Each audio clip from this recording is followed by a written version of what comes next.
Welcome to the Spiral Up podcast. I'm your host, Dr. Wieme, a peak performance coach and business strategist dedicated to helping you see what's possible within you, the blind spots that are holding you back, and the solutions to ensure success and fulfillment without the hustle. I use my secret sauce of metaphysics, brain science, and scripture to work with God to manifest your ideal life and business. If you're ready to create massive forward momentum in your business and bust through the blocks that drag you down, join me on the Spiral Up journey and create the clarity, confidence, and consistency to become the CEO that lives your life by design. It's time to create the sustainable impact, income, and time freedom you desire faster. Now is the time to spiral up. Hey friends, I am so excited to introduce you guys to one of my dear friends, Alyece Smith. You guys, she is a rock star when it comes to building successful business. Alyece and I met a couple of years ago. Actually, you know what? I know the first time I met you, we were both on a training to promote a nonprofit. Yep. And I just remember like, damn, I need to get to know this girl. And we both were a part of a high level coaching program that we invested a lot of time and energy into, and both came out on the other side of that, even stronger friends. And it's just been really fun to not only follow you, but walk alongside of you. And when I started to Spiral Up in my specific, Spiral Up program, I surrounded myself with some really freaking amazing women that could help me help my clients with things that I either didn't want to do as my zone of genius or just didn't want or have to learn something new. And I brought you in right away because you are a master when it comes to getting shit done, honestly, Alyece. Yeah.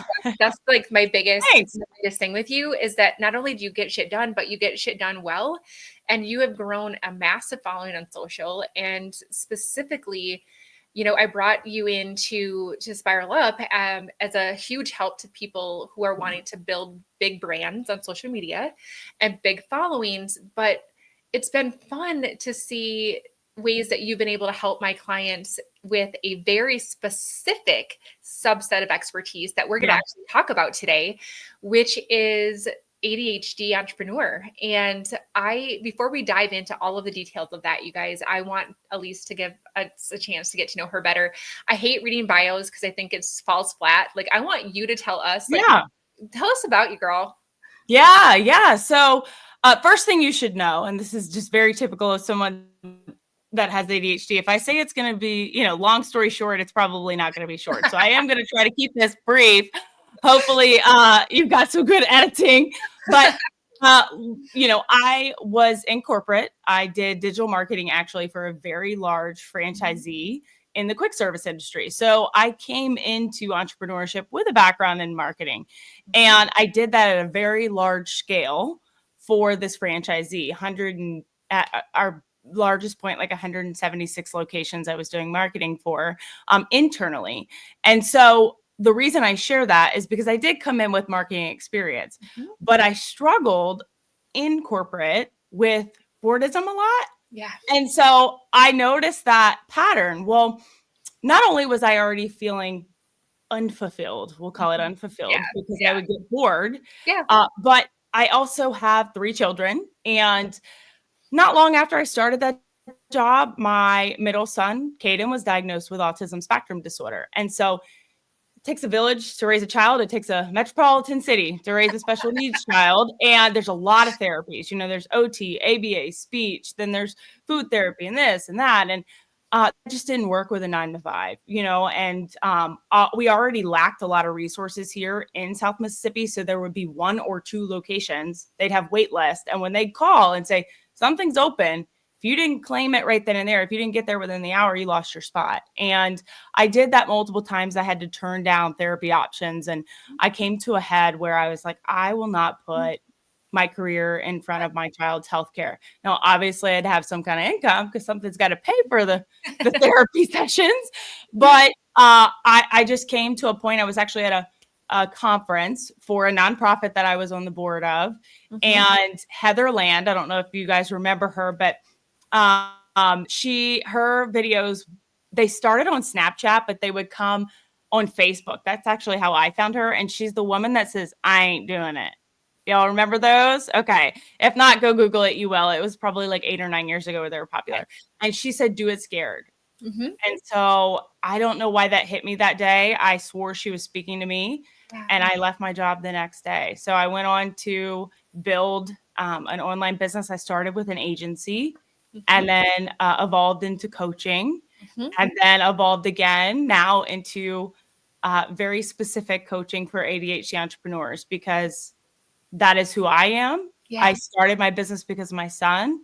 But as I said in the beginning, I was bored in corporate. I was almost unemployable because I was a master. Like you said, I would get things done. I would get them done well, get them done quick. And then I'm bored. Like, why am I doing this again? So I have really, walked into embodiment in the last few months. No, totally. And I think that like you probably, maybe not, but you probably caught yourself into recognition of certain things as you became an expert in neurodiverse, patterns with your son. You're like, holy buckets. Like, I wonder if this is why I'm seeing that. And I have been doing the same thing, because the more that I learn about things, I'm like, oh, that makes sense. And I think that, like, I'm just going to start out by saying that I think we think of neurodiversity as something that's wrong with us. Yes. And I think that that's crap, because I have recognized, and I would love to hear what your thoughts are on this, that the most common, I would say, neurodiversity that I've seen within entrepreneurs is ADHD. And I think that many of us, that's a superpower that we have, because we don't fit into boxes. Yeah. Right. And we are more just willing to look outside of things and whatever. But I would love to know, like, give us a sense of not only your own discovery of like, okay, wait a minute, like, I think this might be what I have going on, and help us to understand what we could be looking for in ourselves. Yeah, of course. Like, yep, that's me. Raise my hand. Yeah. So I was diagnosed years ago. So I knew I was ADHD prior to starting entrepreneurship. Yeah. But as you said, it was always something I had to manage, or it was something that you were fearful of people finding out or knowing, because they might not want to hire me if they thought I was squirrely, or whatever other terminology and thought processes are out there with ADHD. And that's a very common misconception. ADHD does not necessarily mean you can't focus. It means that you focus too long, maybe on the wrong thing, or something that provides dopamine, because we're always seeking dopamine. So, which is why I would get so bored in school or in college or at a job, because it's like, this isn't exciting. And so when it's a task or a project or entrepreneurship, a new offer, a new launch, a new client that provides that exciting dopamine, I'm all in. Like, sign me up, double down, let's get it done. And so in my own discovery, like I said, I knew I was ADHD, but when I started my business, I didn't want people to know that, because it was a fear of rejection, that someone would say, I don't want to hire you. I don't want to work with you. I can't depend on you. But as I started to notice how systematized I was, and down to not even just business, but the way I operate in my daily life. And I'm not going to say it's flawless. That is for sure. I've got a lot of unread text messages, but the way, when I started to acknowledge that, because I operate this way, I can work circles around other people. I often can see what's missing in someone's launch plan or someone's offer plan, playing that devil's advocate role. And then the creativity to see opportunity where other people see problems. Those things really made me embody it and say, you know what? I have proved that I know what the fuck I'm doing. Yes. And I have proved that, ADHD or not, I am worthy of paying to do that thing. 100%. So it took me a while to get to a point where I was comfortable acknowledging it, but it is just one of those areas where most people have a lot of misconceptions about it. Oh, totally. I mean, I think that, okay, so there's so many things I want to just comment on. Number one is, Alyece, I don't even know if you know this, but I had hearing problems since I was a kid. So they discovered a tumor in my ear when I was 14, hearing aids since I was 18, and then 2 hearing aids when I was 25. So it was something that I always hid. because I was always afraid, especially in the anesthesia world, that they would think that I was less than or not as good at what I did because there was something wrong with me. Right. Now I'm recognizing, and this is where I want all of us to recognize this, that like sometimes the things that we think make us bad are actually our superpowers. And so what I've recognized and discovered over years of this acknowledgement is that my hearing loss has actually made me a really good listener and connector of people, because I'm so engaged. I don't even realize it, but I'm reading your lips without even knowing it. And so I'm so in tune that people feel heard and seen, and our connection is so much deeper, so much faster. Thank you to that. Right. And I've never, ever, ever, ever had somebody say, gosh, what's wrong with you? You missed something. And because that's never happened. It was a fear that was unwarranted. Right. And so it's just a matter of like, I'm validating your fear because I've been there myself. Right. And I think that the other thing that when I'm listening to you, it's like, oh yeah, like I can completely relate to that. When I think about my past life as an anesthesia provider, I would get bored if I had to be in long cases. I wanted to be in quick cases. And it's probably because number one is just that was my intention. But number two, it was that dopamine, because I got to essentially put somebody to sleep, get them through that, wake them back up, and then do it again and again and again. That dopamine. And so recognizing that I also, definitely can have focus on things that matter to me, like intense focus, but I also get bored really fast. And so it's like, okay, wait a minute. Like, so what other things could we be looking at to say, okay, like, what are some telltale signs, I guess? Because I ask me about my inboxes and I'll tell you. So what other things could people be listening for that are like, okay. Of course. And just to plug this in here, I am not a medical provider, you guys. So this is definitely from experience. Find your provider. I'm sure Michelle put a little disclaimer in there, just to protect everyone. But I mean, the constant chase of dopamine is definitely one of the biggest telltale signs. If you find yourself, if you're an online business owner and you find yourself constantly creating new offers, or constantly reworking your lead magnet, or, oh gosh, I got to redo this website again, it's usually you're seeking that dopamine of creation, and you're seeking that dopamine that you get from the creativity.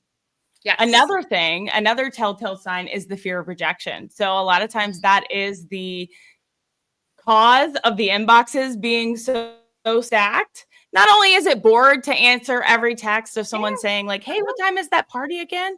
But the fear of opening some of the DMs, especially from clients or leads, that they may be telling you no.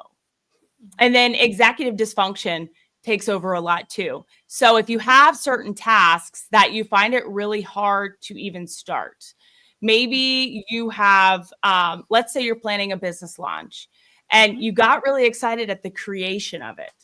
So creating your launch plan, creating your product, creating all the things. And then when it actually goes time to sell it, executive dysfunction takes over because you're no longer creating. That is when we very often will find ourselves like retreating or stalling or delaying or trying to find something else to do so that we can get back into creation mode.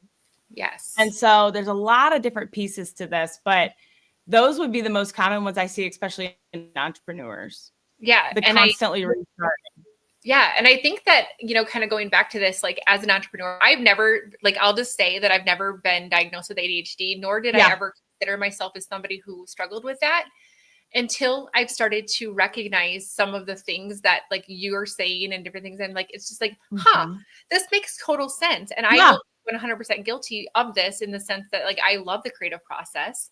I love to come up with new ideas, and I get bored with my ideas and I want to make them better. It's kind of jokingly like, it's like picking a scab. Like I won't leave it alone, And just like you, I get shit done. And people ask me all the time, like, how is it that you've gotten done all the things that you've done, or like that because I just keep going, like I keep going. And I think that a lot of entrepreneurs actually probably have some of these characteristics, which is why we're an entrepreneur in the first place. And so people with ADHD are 6 times more likely to be an entrepreneur. And I'm curious because I've never heard the one about the fear of rejection piece. So that's very fascinating to me. Expand on that. Yeah. So when it comes to having ADHD, our energy is tied to our emotions. It's extremely emotional. Okay. And so if you're having a bad day, you have very low energy. If you're having a great day, your energy's higher. Yep. And so again, a lot of misconceptions about the hyperactivity piece of this. Yes. I'm not a ping pong. I don't bounce around the walls. Yeah. But there are days where it's like, I just cannot do anything today. I just cannot turn my brain on it today. Yeah. And that usually is tied to emotion. So it could be overwhelm. If I'm so overwhelmed, I end up doing absolutely nothing. Yep. Or if I'm excited about a new launch or a new product or something I get to create because I love to be creative, then the energy's higher. And so the fear of rejection is because we're so emotional and we often externalize those emotions, probably making them worse than they actually are. Yep. There is a fear of if someone says no to buying my offer, it's a me problem. And we take it personally to a point where something's wrong with us. Oh, they must know. What did I do wrong? What did I say wrong? And so often people with ADHD will replay a conversation that happened 6 months ago in their head over and over and over and over and beat themselves up. And so there is this big fear of being rejected. And that's in sales, it's in business, it's in a job interview. So it's all about the emotion, and that's because dopamine also regulates our emotion. 100%. Yes. Yeah. And that's, so I'm like super real on the show, you guys, so you know this. And so I'm just going to tell you like literally this week, Alyece, so interesting. So I was telling my amazing assistant, Jamie, that I'm like, I'm behind on some of my projects. Like I've had all of these meetings, and I really just need some blocks of time. I'm a generator in human design. I need to get in flow, but flow is not like an hour of flow. I need to get in flow for like several hours. Yes. And so she's like, I got you. And so literally there was a day this week where I opened up my calendar and she had blocked off like a 4-hour chunk of time for me. Nice. And it just said CEO day with a smiley face and like a wink. I'm like, girl, you got me, right? Yes. But here's the thing. Okay. I also had something come up in my personal life in which I was going to have a crucial conversation. So here I am with this beautiful gift of this block of time that I had literally been praying for. And I could not get myself to do a freaking thing because I was so caught up in this conversation that I was going to have that my energy, my emotions were completely running the show. And I actually am going to be doing a podcast episode on this exact thing so that I can tell you guys like what I was able to do to get out of it. But my point is that OMG, that makes so much sense. Yeah. Yeah.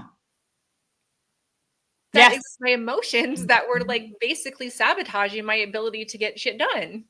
Right. And you know, what's funny is, and this is almost the flip side of it too. Yeah. Another maybe telltale sign. Yeah. So I don't call them my focus days. I call them my hyper-focus days. And that is where I have a chunk of time, like you're talking about, once a week.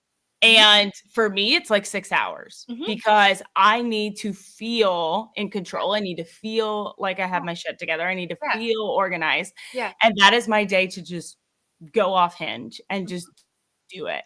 And by allowing myself to do that, I do tend to regulate better when I know I can't hyper focus at that moment.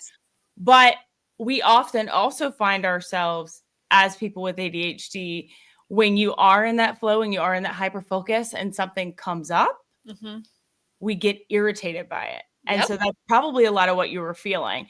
So as terrible as this sounds, I know everyone's going to leave this episode judging me. No. But if I am my hyper focused day, and my husband works remote some days he's at the office. I am in my day. I am in my zone. I'm building a funnel and I'm all in and I'm so excited. I'm this close to being done, which really means I'm not even close. But then he comes in and he's like, let's go to lunch. And I'm like, absolutely not.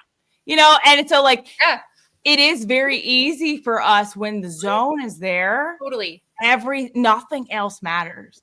And I mean, I have had days, my hyper-focused days, where I got up 6-7 hours after I was at a computer I hadn't peed. I hadn't drank a sip of water. Same. I had nothing. And so it can be detrimental to our health if it's not regulated. And that's why I build them into my calendar regularly, because if not, I go off hinge for like 48 hours with no sleep. We've talked about this in the past, and my listeners know that I wrote my last book in 6 days. Yeah. Right?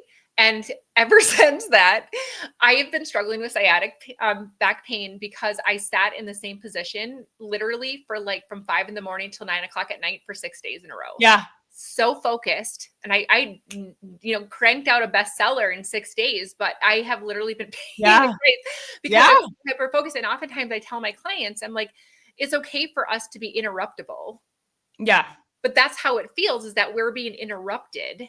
And it's irritating 100%. So I'm just like, don't bother me. And I'm irritated because I'm trying to get this thing, which leads me to where I want to go next, is because I think that both of us, you being now, I would consider the expert in this space, and me being just somebody who's identifying myself as somebody who has just figured it out informally. Yeah. Right. That we have both gotten a sense of how to get shit done. Yeah. Well, even if we have some of these tendencies, and I've created some structure and some things, because consistency is one of my key pillars inside of my foundations, because I've had to find ways to create systems and procedures in order to compensate. People oftentimes will tell me, Lachelle, you are so organized, and that is such bullshit.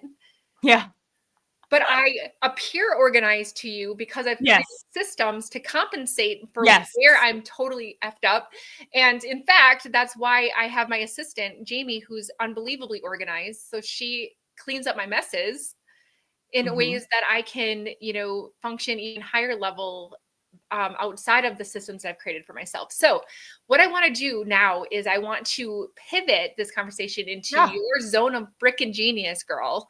And I want you to tell us like what you've done, because this is really your jam, is not only like helping people feel seen. If you know that you're ADHD, that there's nothing wrong with you, that it's not that you are incapable of creating massive success. I've done it. This is me speaking as you, right? Like, hey, I'm Alyece Smith. I've done it. I figured out how to compensate. I figured out how to be massively successful. Here's how I do it. Yeah. So give us some of that, sister. Yeah.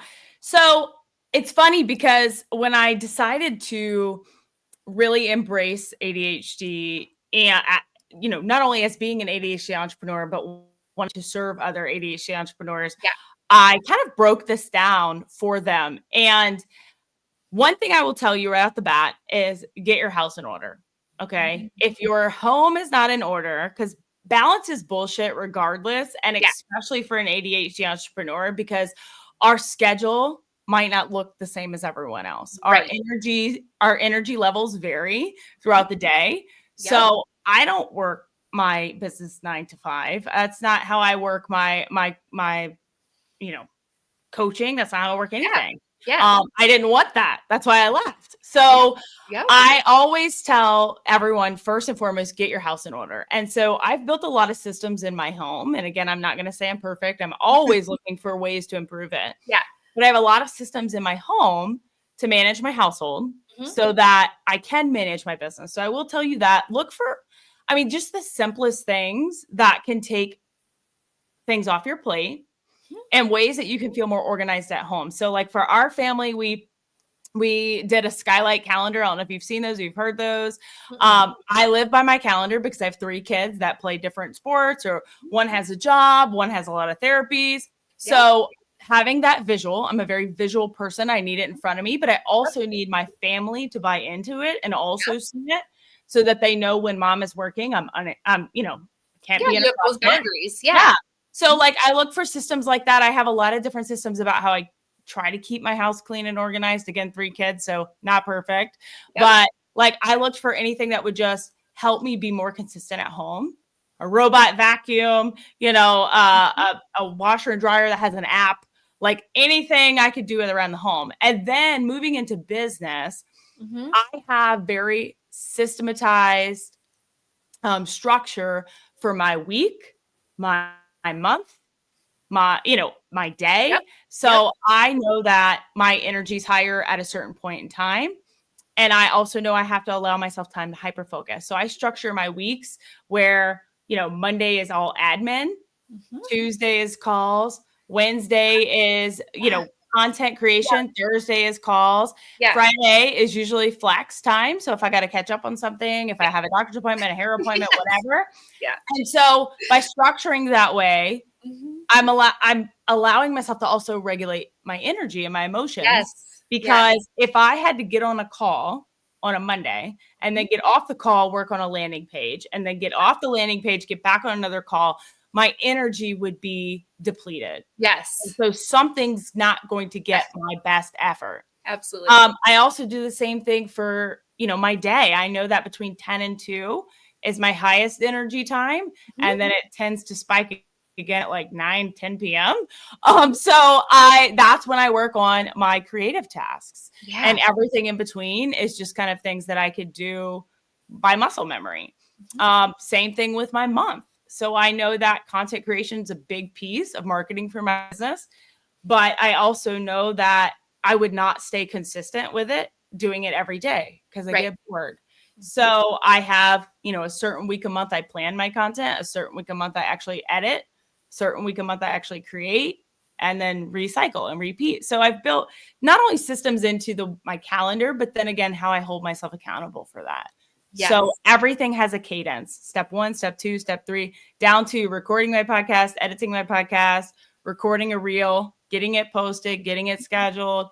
Everything I've built templates and cadences for, so that I don't have to think as much. Yes. And what I'm hearing you say, that's really cool. I want to pick up on this, is that sometimes people think that you have to have something like with a start, middle, and end all in one process. And so what you're saying is that you found a cadence that's worked well for you, where you can be in creative brainstorming, writing phase, and then you can get into like creative, like graphic, putting the social media into graphics phase. The schedule, like that's what you're saying, is that it doesn't have to be like all 3 of those steps at the same time. Exactly. It allows you to get to this cadence. And what I hear from you too, is that you have been able, there's a lot of really fun similarities in the things that you do that I also do, which is kind of interesting, because like, oh, that makes sense. And I didn't even realize why I was doing that. And it's also this part of it being personalized, in the sense that like, I know that I have to put on my calendar, I literally put a calendar appointment for myself for lunch and a nap between noon and 1 every day. Oh, I wish I could nap. Because I just do it, right? Yeah. I completely drop in midday. Maybe it's a habit. I don't care. It fills me up and I get into theta brainwave and I have great ideas. So it works for me. But, and I'm like, my brain is like junk from like 8 p.m. done. Right. And so I think that there's a part of this, guys, that not only are there really key rhythms and consistencies that work with people whose brain is working this way. And there's also room for individuality. And so that's what I'm curious, Alyece, do you help people identify like things that are going to be pretty consistent processes that work for most people in this space, and the flexibility to figure out what works for me specifically? Yeah. So that's a large piece of what I do with my students is, we talk a lot in the online business world about DMO. What is your daily method of operations? And everyone thinks it's a checklist they have to do every single day. And I call bullshit on that, because I don't do the same thing every day. If I did the same thing every day, I would not be here anymore. I would be bored. I would have left. I would have done something else. And so that's part of the reason. And as I talked about how I structure my days of the week, a lot of people talk about time blocking. They teach on productivity of time blocking, and this chunk of time is for this, and this chunk of time is for this. Again, doesn't work for me, because transitions are hard for me. They're hard for everyone. You could go research how much time it actually takes you to transition. And it's so like when I have to transition, it's ridiculous. And you lose a lot of time. So if I had to transition from this to this, I already know one of them's not going to get done. And so that's part of the reason my time blocks are the full day. Now, obviously, I've got a few things that I do every day, but they're admin tasks that I could do in my sleep. Check my emails, check my DMs, whatever. I could do that quickly. But for me, that's part of the reason I structure that way. And then that's what I do with my students. So, once we've worked out, this is what your actual offer is, this is your business, whether they already have one or they're creating something new, then we look at, okay, what are your daily tasks need to be that you have to get done? And then what can we batch and chunk into daily, monthly, weekly, annually, so that you can set it and forget it. And it allows you to just regulate your emotion and your energy a lot better. And again, as someone with ADHD, that is the absolute most important thing is self-regulation. Absolutely. And I think that like what I love about you too is like there's this understanding of who we are and why we do what we do. Mm-hmm. And then there's this like ways that we can shift and improve the way that we do things. And in understanding, it also helps us to maybe be more aware of some of our natural roadblocks and barriers that we can sabotage ourselves. Right. So like, I will say that for me, I get bored. Like I get bored and I'm like, I can't imagine having the exact same structure of my business for the next 20 years. Like that makes me want to throw up. Actually, I want to keep making things better. And it's fun to hear you say like, I remember we've been on this journey together. Mm-hmm. I remember when you were still in corporate. I remember when you did agency. I remember when you did, the social media, socially awesome, like social stuff. Yeah. And it's been fun to see you because I can relate to that. It's like, I don't want to put myself in this box. It's okay for me to evolve as a human and at the same time, not allow that to be an excuse to sabotage myself, because then what happens is that we can get things to a point where we get everything teed up. Yeah. Landing pages and the email sequences and the branding and all the things are teed up. And then we're like, okay, now I'm bored with that. So now I'm going to start from scratch and do something else. And so we keep just like getting just so close to our success. And then we sabotage ourselves back down to ground zero again. And so it's like, it's important for us to surround ourselves with people like Alyece who can help us to understand ourselves better, to navigate things better, to keep us in action without having to sacrifice how God made us. Yeah. But also to be able to live up to the potential that God has for us. And so I don't know, girl, like there's so much beautiful wisdom in what you're creating, and you're rebranding everything right now. You're like officially in this, like, what is the name of your program? So that everybody. So my high proximity coaching program's ADHDpreneur Academy. Mm-hmm. Amazing. Tell us a little bit about it. Yes. Yeah. So it's a 6-month high proximity program. I've built it into 4 phases, and it might feel backwards if you've ever been in a traditional business program, but content's actually phase 3, because, that is where a lot of online business owners, in my opinion, go wrong, is they're not diagnosing the clarity and refining their message enough to make their content do anything. And then the burnout is coming from the daily content. 9 times out of 10. Right. So we dial into your offer, and not only just like, let's build an offer for you that you've done in any business program, but we need to make sure it is dopamine driven and also scalable, because as someone with ADHD, every day looks different. Yep. So if you've got an offer that requires you to be on 100% every day, not going to be good for someone with ADHD. No. So we look at the offer, make sure it's scalable, make sure it is friendly for you and your energy levels. How are we going to manage that? And then we work into your actual messaging. Yeah.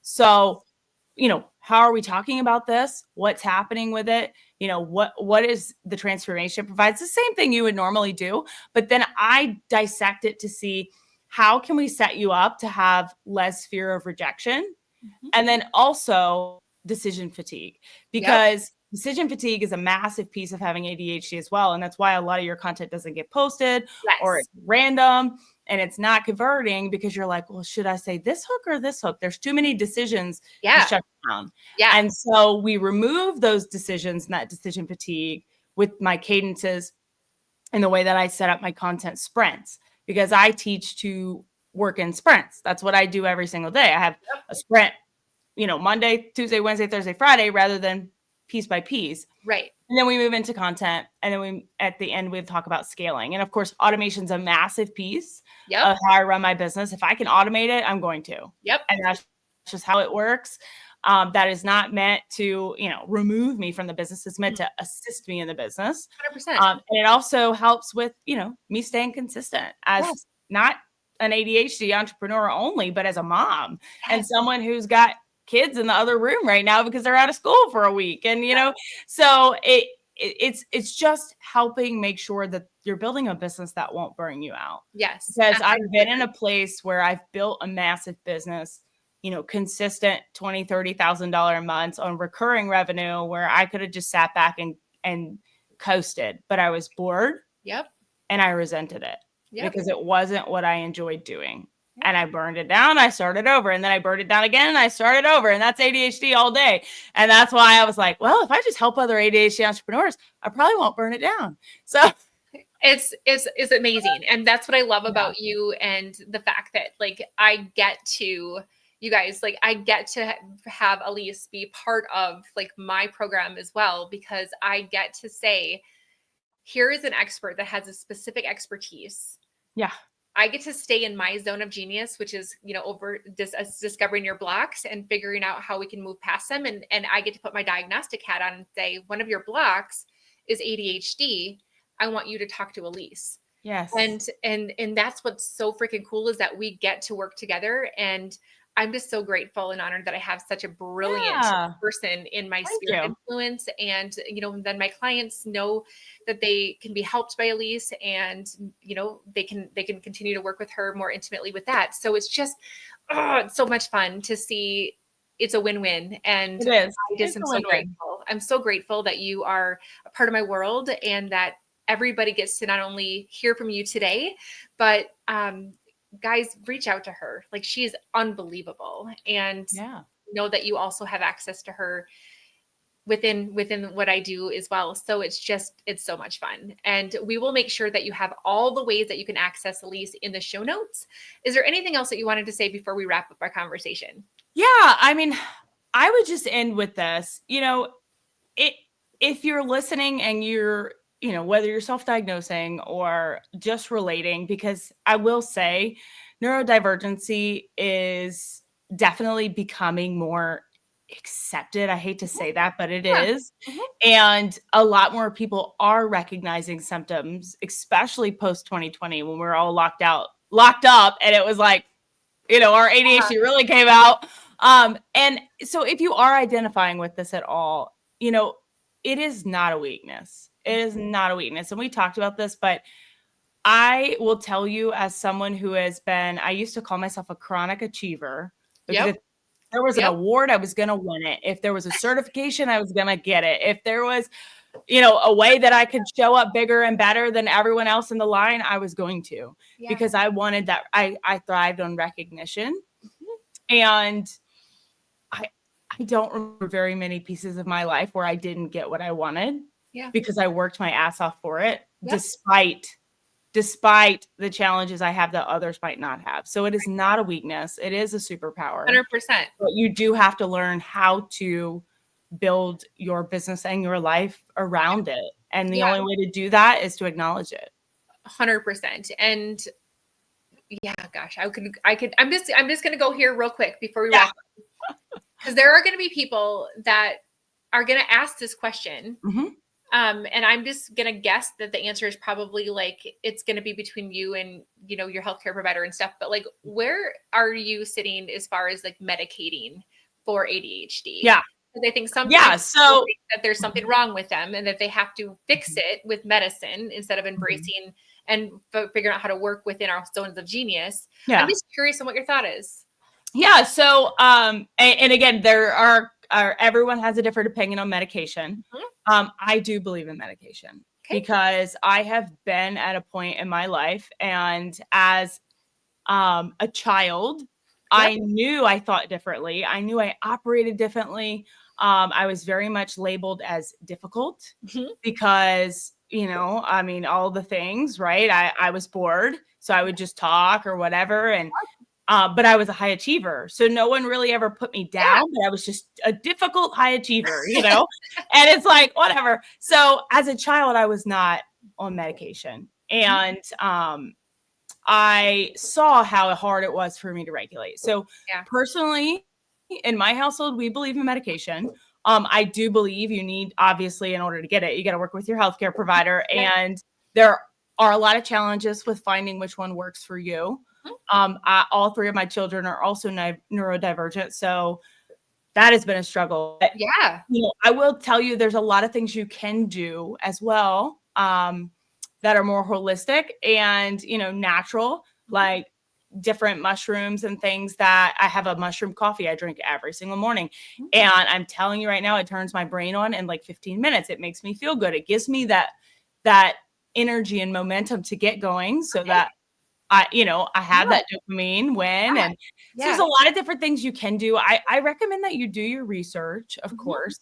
If you're not diagnosed and you feel like you want to know for sure, there's, a doctor can do an evaluation for you and go that route. But education and medication, that's totally. Education and medication. And I think that, the thought came to my mind. I'm like, I'm just going to ask, because what I hope that you guys are getting from today, you guys, are two things: hope and practical tools. So number one, like, you guys all know that I'm all about manifesting, and Alyece is too. So it's fun. We could have a whole nother conversation on that. But when I think about it, it's like, you are not going to manifest the dream life if you are stuck in shame and guilt. And if you think that there's something wrong with you. Exactly. So if I can at least give you guys the hope to say that you were beautifully and wonderfully made exactly the way that you are, and that you get to embrace this, and that there are practical tools that you can use, such as Alyece's coaching and possibly medication, or whatever the case may be, that are going to help you to leverage those gifts and those tools in the best way possible. So I hope that we have accomplished that today. And I am so stinking happy that you're here, girl. And I am so excited to hear about other people and their experience. So make sure that you guys leave us a review. Let us know what you loved about this podcast. We love it if you tag us in stories and say, yes, please put it out. Like, this isn't, a one-sided relationship. So we want to hear from you guys as well. And I am just so grateful for everything. So until next time, you guys, have an amazing, amazing day, and let's keep spiraling up together. So much for listening. If you enjoyed this episode, be sure to subscribe and leave a review. Each honest review helps me spiral up so that I can serve you even better. Whether you're feeling a lack of impact, income, or time freedom, or perhaps you're just ready for massive momentum in your business, let's chat. Apply for a breakthrough call so that you can gain clarity, identify what's holding you back, and make a plan to spiral up. Head on over to iam-lifebydesign.com/breakthrough or access the link in the show notes. For immediate support, log into our community, the Better Club. We focus on inspiration, tactical guidance, and support. This is a community that wants to be better, do better, and have better in life and in business, and we're going to help you do the same. Let's spiral up, friends.